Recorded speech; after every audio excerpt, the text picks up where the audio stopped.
ಇವತ್ತು ಹಬ್ಬದ ಪ್ರಯುಕ್ತ ನಮ್ಮ ಯಜಮಾನ್ರು ನನಗೋಸ್ಕರ ಮಲ್ಗೆ ಹೂ ತಗೋ ಬಂದಿದ್ರು. ಮುಂಚೆ ಎಲ್ಲ ಇವರಿಗೆ ಹೂನ ಮಡ್ಸಕ್ಕೆ ಬರ್ತಿರ್ಲಿಲ್ಲ, ಇತ್ತೀಚೆಗೆ ಮಡ್ಸೋದನ್ನ ಕಲ್ತಿದ್ದಾರೆ. ಜೊತೆಗೆ ನಾವಿಬ್ರು ಸೇರ್ಕೊಂಡು ಹಬ್ಬದ ಅಡ್ಗೆ ಕೂಡ ಮಾಡಿದ್ವಿ. ಪುಳಿಯೋಗರೆ, ಪಾಯಸ, ಬಜ್ಜಿ ಮತ್ತೆ ಕೋಸುಂಬ್ರಿನ ಮಾಡಿದ್ವಿ. ಹಾಗೆ ನಿಮ್ಮ ಮನೆಗಳಲ್ಲಿ ಹಬ್ಬದ ಅಡ್ಗೆನ ಏನ್ ಮಾಡಿದ್ರಿ ಅಂತ ಕಮೆಂಟ್ ಅಲ್ಲಿ ತಿಳಿಸಿ. ನಾನಿಲ್ಲಿ ಪುಳಿಯೋಗರೆಗೆ ಅನ್ನನ ಮಿಕ್ಸ್ ಮಾಡ್ಕೊಳ್ಳೋ ಟೈಮಲ್ಲಿ ನಮ್ಮ ಯಜಮಾನ್ರು ಮಲ್ಗೆ ಹೂ ತಗೋ ಬಂದ್ಬಿಟ್ಟು ಮಡಿಸ್ತಾ ಇದ್ದಾರೆ. ನೋಡಿ ಎಷ್ಟು ಚೆನ್ನಾಗಿ ಮಾಡಿಸಿದ್ರು ಅಂತ. ತುಂಬಾನೇ ಖುಷಿ ಆಯ್ತು ರೀ. ಈ ಚಿಕ್ಕ ಚಿಕ್ಕ ಮೂಮೆಂಟು ತುಂಬಾನೇ ಖುಷಿ ಕೊಡುತ್ತೆ.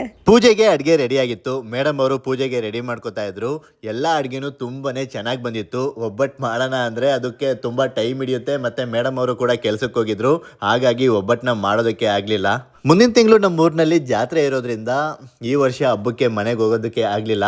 ಅಮ್ಮನ ಅಡುಗೆನ ತುಂಬಾನೇ ಮಿಸ್ ಮಾಡ್ಕೋತಾ ಇದ್ದು. ಯಾವುದನ್ನು ಮಿಸ್ ಮಾಡ್ಕೋಬಾರ್ದು ಅಂತ ಹಬ್ಬಕ್ಕೆ ನನ್ನ ಕೈನಲ್ಲಿ ಎಷ್ಟಾಗತ್ತೆ ಅಷ್ಟೆಲ್ಲ ಮಾಡಿದ್ದೀನಿ. ಯೋಚನೆ ಮಾಡಬೇಡಿ, ಇನ್ನೇನು ಕೆಲವೇ ದಿನಗಳಲ್ವಾ ಊರಿಗೆ ಹೋಗ್ಬಿಟ್ಟು ಅಮ್ಮನ ಕೈ ತುತ್ತನ್ನ ತಿನ್ನೋಣ. ಬೇವು ಎಂದರೆ ಕಷ್ಟ, ಬೆಲ್ಲ ಎಂದರೆ ಸುಖ. ಕಷ್ಟಗಳೇ ಬರಲಿ ಸುಖಗಳೇ ಬರಲಿ, ಬಾಳಲಿ ಎರಡೂ ಸಮನಾಗಿ ಕಾಣಬೇಕೆಂದು ಬೇವು ಮತ್ತು ಬೆಲ್ಲ ಸೇರಿಸಿ ಯುಗಾದಿ ಎಂದು ಎಲ್ಲರೂ ಸವಿಯುವ ನಮ್ಮೆಲ್ಲರ ಸಂಪ್ರದಾಯವೇ ಈ ಯುಗಾದಿ. ಸುಗ್ಗಿಯ ಮುಗಿಸಿ ಹೊಸ ವರ್ಷ ಮತ್ತೆ ಮರಿಕಳಿಸುತ್ತಿದೆ ಎಂದು ಹಿಗ್ಗುತ್ತಾ ಆಚರಿಸುವ ಹಬ್ಬವೇ ಯುಗಾದಿ. ಎಲ್ಲರ ದಿನ ಶುಭವಾಗಲಿ, ಎಲ್ಲರೂ ಖುಷಿಯಾಗಿರಿ.